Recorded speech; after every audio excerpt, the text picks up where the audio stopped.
సోనమ్ వాంచుక్. ఈయన గురించి మీరు వినే ఉంటారు. ఈయన ఒక ఇంజనీర్ అని, ఒక ఇన్నోవేటర్ అని, ఒక విద్యావేత్త అని. 3 Idiotsలో ఈ క్యారెక్టర్ ఈయనని ఇన్స్పైర్గా చేసుకుని తీశారని, అలానే నీట్ పేపర్ లీక్లో ఈయన హంగర్ స్ట్రైక్ చేశాడని, ఇలా చాలా వినే ఉంటారు. ఇవే కాదు, ఈయన లైఫ్ గురించి తెలుసుకోవాల్సినవి చాలా ఉన్నాయి. ఈరోజు మనం ఈ వీడియోలో ఈయన లైఫ్ స్టోరీని తెలుసుకుందాం. అంతకంటే ముందు నా పేరు హనోక్. ఈ ఛానల్కి మీరు కొత్తగా వస్తే తప్పకుండా లైక్, షేర్, సబ్స్క్రైబ్ చేయడం మాత్రం మర్చిపోకండి. ఇంకా మనం ఈ వీడియోలోకి వెళ్దాం.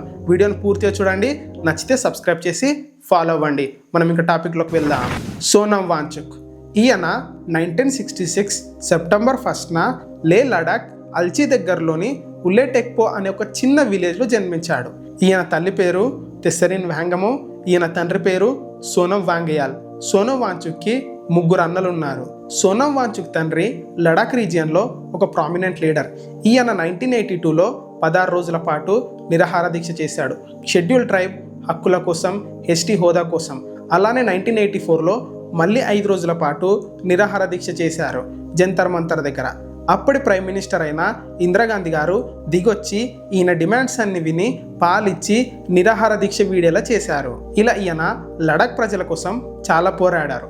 అలానే 1957 నుంచి 1967 వరకు ఈయన ఎమ్మెల్సీగా వర్క్ చేశారు.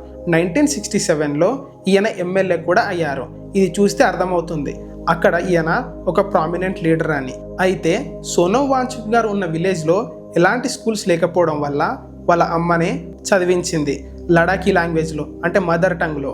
సోనమ్ వాంచుక్ గారు కూడా ఇంట్లోనే ఉండి వాళ్ళ అమ్మ దగ్గర 9 ఇయర్స్ వరకు మదర్ టంగ్లో చదువు నేర్చుకున్నాడు. అయితే సోనమ్ వాంచుక్ గారికి 9 ఇయర్స్ వచ్చాక వాళ్ళ డాడీకి మినిస్టర్ పోస్ట్ వచ్చింది. దానితో వీళ్ళు శ్రీనగర్కి షిఫ్ట్ అయ్యారు. శ్రీనగర్కి షిఫ్ట్ అయ్యాక సోనమ్ వాంచుక్ని ఒక స్కూల్లో వేశారు. డైరెక్ట్ 3rd క్లాస్లో వేశారు. అక్కడున్న టీచర్స్, స్టూడెంట్స్ అందరూ ఉర్దూ, హిందీ మాట్లాడేవారు. కానీ సోనమ్ వాంచుక్కి తన మదర్ టంగ్ అయిన లడాకీ తప్పితే వేరే లాంగ్వేజెస్ ఏవి కూడా రావు. దానితో సోనమ్ వాంచుక్కి వాళ్ళు చెప్పే చదివేది అర్థం కాకపోయేది. అంతేకాకుండా అక్కడ ఉన్న స్టూడెంట్స్ అందరూ ఈయనను చూసి ఎగతాళి చేసేవారు. ఈయనకి వాళ్ళు చెప్పే చదివేం అర్థం కాకపోవడం వల్ల ఈయన సరిగ్గా హోంవర్క్ చేసేవాడు కాదు, చదివేవాడు కాదు. దానితో అక్కడ ఉన్న టీచర్స్ ఈయనని తిట్టేవారు. అంతేకాకుండా ఈయనకు సరిగ్గా భాష రాకపోవడం వల్ల అక్కడ ఉన్న పిల్లలతో ఈయన కలిసేవాడు కాదు. కొన్ని రోజుల తర్వాత ఈయన భాష నేర్చుకున్నాడు, మంచిగా చదవడం నేర్చుకున్నాడు. కానీ అప్పుడే వీళ్ళు ఢిల్లీకి షిఫ్ట్ అయ్యారు. 1977లో ఢిల్లీకి షిఫ్ట్ అయ్యాక కేంద్రీయ విద్యాలయ స్కూల్లో ఈయనని జాయిన్ చేశారు. అక్కడంతా మంచి చదువుకున్నాడు. అక్కడే తన స్కూలింగ్ అంతా అయిపోయింది. తర్వాత 1983లో రీజనల్ ఇంజనీరింగ్ కాలేజ్ శ్రీనగర్లో జాయిన్ అయ్యాడు. మెకానికల్ డిపార్ట్మెంట్లో మెకానికల్ ఇంజనీరింగ్ కంప్లీట్ చేశాడు. ఇప్పుడు ఆ రీజనల్ ఇంజనీరింగ్ కాలేజ్నే NIT శ్రీనగర్ కాలేజ్గా మార్చారు. తన ఇంజనీరింగ్ అయిపోయిన తర్వాత వాళ్ళ నాన్నలాగా పొలిటీషియన్ అవ్వాలనుకోలేదు, లేకపోతే అందరిలాగా ఏదో ఒక జాబ్ చేసి తన లైఫ్లో సెటిల్ అవ్వాలనుకోలేదు. కానీ ప్రజలకు ఉపయోగపడే పని చేయాలనుకున్నాడు. అప్పుడు లడాక్ రీజియన్లో ఎడ్యుకేషన్ సిస్టమ్ అంతా బాగుండేది కాదు. ఎంత దారుణంగా ఉండేదనంటే అప్పుడు మెట్రికులేషన్ ఎగ్జామ్, అంటే 10th క్లాస్ ఎగ్జామ్ 100 మంది రాస్తే కేవలం 5 మంది మాత్రమే పాస్ అయ్యేవారు. అంత దారుణంగా ఉండేది. ఈ ఎడ్యుకేషన్ సిస్టంలో ఏదో ఒక మార్పు తీసుకొని రావాలనుకున్నాడు. అందుకే ఈయన 1988లో student educational and cultural movement of లడాక్ని స్టార్ట్ చేశాడు తన ఫ్రెండ్స్తో కలిసి. ఫస్ట్ ఈ విధానాన్ని సోస్పాల్ అని ఒక చిన్న విలేజ్లోని గవర్నమెంట్ స్కూల్లో ఇంప్లిమెంట్ చేశారు. అక్కడ రాజభాష అయిన ఉర్దూను తీసేసి అక్కడ లోకల్ లాంగ్వేజ్ అయిన లడాకీలో, అలానే ఇంగ్లీష్లో బోధించడం స్టార్ట్ చేశారు. అక్కడ ఉన్న పిల్లలకు అర్థం కాని ఉదాహరణలతో, లేకపోతే వాళ్ళకి తెలియని ఉదాహరణలతో బోధించడం కాకుండా వాళ్ళకి అర్థమయ్యే ఉదాహరణలతో, వాళ్ళకి తెలిసిన ఉదాహరణలతో బోధించడం స్టార్ట్ చేశారు. ప్రాక్టికల్గా టీచ్ చేయడం స్టార్ట్ చేశారు. దానితో అక్కడ ఉన్న పిల్లలకి మంచిగా అర్థం అవ్వడం స్టార్ట్ అయింది. వాళ్ళు కూడా మంచిగా చదువుకోవడం స్టార్ట్ చేశారు. ఈ విధానాన్ని ఇంప్లిమెంట్ చేసిన కొన్ని రోజులకే 10th క్లాస్ పాస్ పర్సెంటేజ్ 5% నుంచి 55%కి పెరిగింది. ఇది చూసి వేరే స్కూల్ వాళ్ళు కూడా మా స్కూల్లో ఈ విధానాన్ని ఇంప్లిమెంట్ చేయమని చెప్పి సోనమ్ వాంచుక్ గారిని అడిగారు. ఆయన కూడా అక్కడ ఉన్న టీచర్స్కి ట్రైనింగ్ ఇచ్చి వేరే స్కూల్స్లలో కూడా ఈ విధానాన్ని ఇంప్లిమెంట్ చేశారు. దానితో అక్కడ స్కూల్స్లలో ఎడ్యుకేషన్ సిస్టంలో చాలా మార్పు వచ్చింది. అంతేకాకుండా సోనమ్ వాంచుక్ గారు భాషా శాస్త్రవేత్తలతో కూర్చొని లడాకీ లీప్లో కొన్ని మార్పులు చేసి లడాకీ లాంగ్వేజ్లోకి టెక్స్ట్ బుక్లు తీసుకొచ్చారు. అంతేకాకుండా సోనమ్ వాంచుక్ గారు ఆపరేషన్ న్యూ హోప్ ద్వారా ఎడ్యుకేషన్ సిస్టంలో చాలా మార్పులను తీసుకొచ్చారు. ఓల్డ్ సిలబస్ని తీసేసి న్యూ సిలబస్ తీసుకొచ్చారు, కొత్త టీచింగ్ విధానాలను తీసుకొచ్చారు. దీనికి అక్కడున్న ప్రభుత్వం సపోర్ట్ చేసింది, అక్కడున్న ఎన్జిఓస్ కూడా చాలా సపోర్ట్ చేశారు. సోనం వాంచుక్ గారు విద్య అంటే ఓన్లీ చదువుకోవడం, చదువుకున్న దాన్ని ఎగ్జామ్లో రాయడం వరకే అని అనుకోలేదు. చదువుకున్న దాన్ని నిజ జీవితంలో ప్రాక్టికల్గా ఉపయోగించడం నేర్పించాలనుకున్నాడు. అందుకే అక్కడున్న పిల్లలతో వ్యవసాయం చేపించేవాడు, కూరగాయలు పండించేవాడు. లడాఖ్లో సూర్యరశ్మి కొన్ని సమయాలలో ఎక్కువ ఉంటుంది, దాన్ని యూజ్ చేసి సోలార్ ఎనర్జీని జనరేట్ చేయడం నేర్పించాడు. ఆ జనరేట్ చేసిన ఎనర్జీని స్కూల్లో ఎలా వాడాలో నేర్పించేవాడు. అంతేకాకుండా మట్టితో లోపల వేడిగా ఉండే భవనాలు నిర్మించడం నేర్పించాడు. ఇలా చాలా వాటిని నేర్పించాడు. అంతేకాకుండా చాలామంది టీచర్స్కి ఎలా టీచ్ చేయాలో నేర్పించేవాడు. ఇంకా చాలామంది సోనం వాంచుక్ గారి దగ్గరికి వచ్చి ట్రైనింగ్ తీసుకునేవాళ్ళు. అలా సోనం వాంచుక్ గారి దగ్గరికి అమెరికాలోని హార్వర్డ్ నుంచి రెబెకా నార్మన్ అనే ఒక ఆమె వచ్చి చాలా విషయాలను సోనం వాంచుక్ గారి దగ్గర నుంచి తెలుసుకుంది. అవన్నీ తెలుసుకున్నాక ఆమెకు ఇక్కడే ఉండి ఈ ప్రజలకు ఏదో ఒకటి చేయాలనిపించింది. ఇక్కడ ఉండి ఆమె ఏదో ఒకటి ప్రజలకు చేస్తున్నప్పుడు వాళ్ళిద్దరి మధ్యలో పరిచయం పెరిగింది. ఆ పరిచయం కాస్త ప్రేమగా మారింది. అలా వాళ్ళిద్దరూ 1996లో పెళ్లి చేసుకున్నారు. అదే 1996లో సోనం వాంచుక్ గారికి గవర్నర్ మెడల్ కూడా వచ్చింది. ఆ తర్వాత సోనం వాంచుక్ గారు సింధు నది దగ్గరలో ఉండే పే అనే విలేజ్లో student educational and cultural movement of Leh Ladakh alternative school and హాస్టల్ని స్టార్ట్ చేశారు.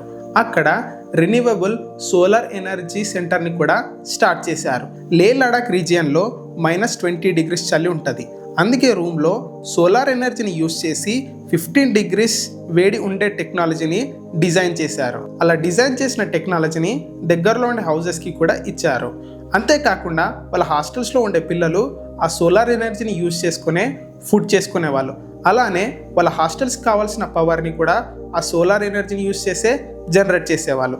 అంతేకాకుండా సోనం వాంచుక్ గారు 1993లో ఒక ప్రింట్ మ్యాగజైన్ని కూడా స్టార్ట్ చేశారు.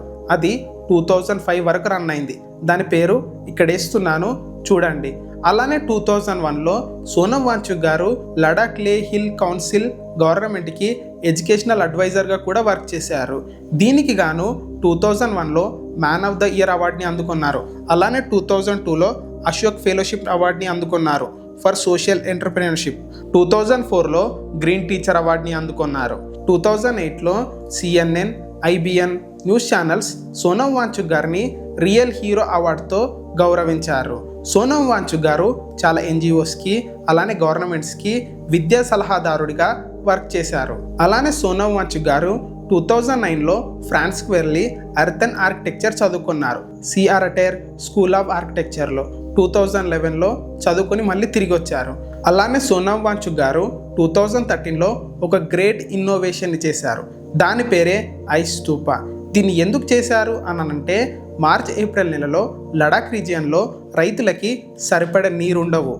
అంతేకాకుండా గ్లోబల్ వార్మింగ్, క్లైమేట్ చేంజ్ వల్ల లడాక్లో ఉన్న గ్లేషియర్స్ కరిగిపోతున్నాయి. అందుకే ఎండాకాలంలో రైతులకి సరిపడే నీరు దొరకట్లేదు.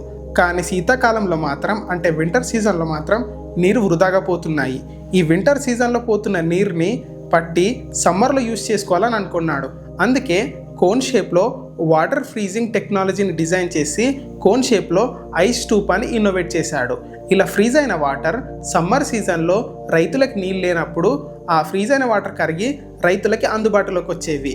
ఈ ఇన్నోవేషన్ గాను 2018లో సోనం వాంచుక్ గారికి రామన్ మాగసేసే అవార్డుని ఇచ్చారు. దీన్ని మన ఏషియాలో నోబెల్ ప్రైజ్గా భావిస్తారు. ఇంకా 2021లో సోనం వాంచుక్ గారు మన మిలిటరీ కోసం సోలార్ హీటెడ్ మిలిటరీ టెంట్స్ని బిల్డ్ చేశారు. ఎందుకు అనంటే సియాచిన్ ఆ ప్రాంతాలలో చాలా చలి ఉంటుంది. అందుకే మన సోల్జర్స్ వాళ్ళ టెంట్స్ని వేడి ఉంచుకోవడానికి వాళ్ళ టెంట్స్ లోపలికి వెళ్ళి కిరోసిన్తో మంట పెట్టుకొని వాళ్ళ టెంట్స్ని వేడిగా అయ్యేలా చేసుకుంటారు. ఇదంతా పెద్ద ప్రాసెస్, అలానే పొల్యూషన్ కూడా. దీనికి సొల్యూషన్ గాను సోనం వాంచుక్ గారు సోలార్ హీటెడ్ మిలిటరీ టెంట్స్ని ఇన్నోవేట్ చేశారు. అలానే 2024లో సోనం వాంచుక్ గారు ప్రజల కోసం, పర్యావరణం కోసం ఒక పోరాటం స్టార్ట్ చేశారు. లే లడాక్ రీజియన్లో చాలా మైనింగ్ కంపెనీస్ వస్తున్నాయి. అవన్నీ వచ్చి ఇక్కడ ఎస్టాబ్లిష్ అయితే ఇక్కడ ఉన్న గ్లేషియర్స్ కరిగిపోతాయి, నీటి కొరత వస్తుంది. ఈ మైనింగ్ కంపెనీస్ రావద్దు అని చెప్పేసి అలానే లడాక్కి 6th షెడ్యూల్ హోదా కావాలని చెప్పి డిమాండ్ చేశారు. ఈ హోదా వస్తే అక్కడ ఉండే గిరిజనులకు వాళ్ళ భూమి మీద మొత్తం హక్కు వాళ్ళకే వస్తుంది. అందుకే ఈ పోరాటం చేశారు. ఇంకొక మెయిన్ రీజన్ ఏంటిదనంటే ప్రత్యేక రాష్ట్రం కావాలని నిరసన వ్యక్తం చేశారు. 21 days నిరసన చేశారు. ఇంకా ఇదే 2024లో సోనమ్ వాంచుక్ గారికి రెబెకా నార్మన్ గారికి డివోర్స్ అయిపోయింది. 2025లో సోనమ్ వాంచుక్ గారు గీతాంజలి గారిని పెళ్లి చేసుకున్నారు. మళ్ళీ 2025 సెప్టెంబర్లో 15 days నిరాహార దీక్ష స్టార్ట్ చేశారు.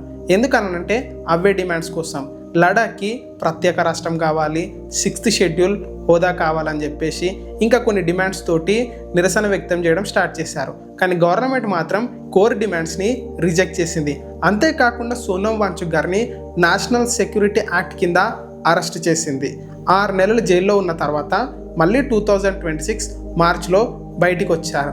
బయటికి వచ్చాక రీసెంట్గా నీట్ పేపర్ లీక్ అయింది కదా, ఆ విషయంలో మళ్ళీ హంగర్ స్ట్రైక్ అంటే నిరాహార దీక్ష చేయడం స్టార్ట్ చేశారు. అలా నిరాహార దీక్ష చేస్తున్నప్పుడు 20+ days తర్వాత పోలీసులు వచ్చి సోనమ్ వాంచుక్ గారిని తన కన్సర్న్ లేకుండానే, తన ఇష్టం లేకుండానే హాస్పిటల్కి తీసుకొని వెళ్ళారు. హాస్పిటల్లో కూడా ఆయన అలానే హంగర్ స్ట్రైక్ చేయడం స్టార్ట్ చేశారు. ఎందుకు అనంటే నీట్ పేపర్ లీక్ విషయంలో ఎవరొకరు నైతిక బాధ్యత తీసుకోవాలి, అది సెంట్రల్ ఎడ్యుకేషన్ మినిస్టరే తీసుకోవాలి, ఆయన రిజైన్ చేయాలని, అలానే ఎవరైతే పిల్లలు చనిపోయారో వాళ్ళకి 1 crore rupees కంపన్సేషన్ ఇవ్వాలని డిమాండ్ చేస్తూ నిరాహార దీక్ష చేశారు సిజేపీ పార్టీతో కలిసి.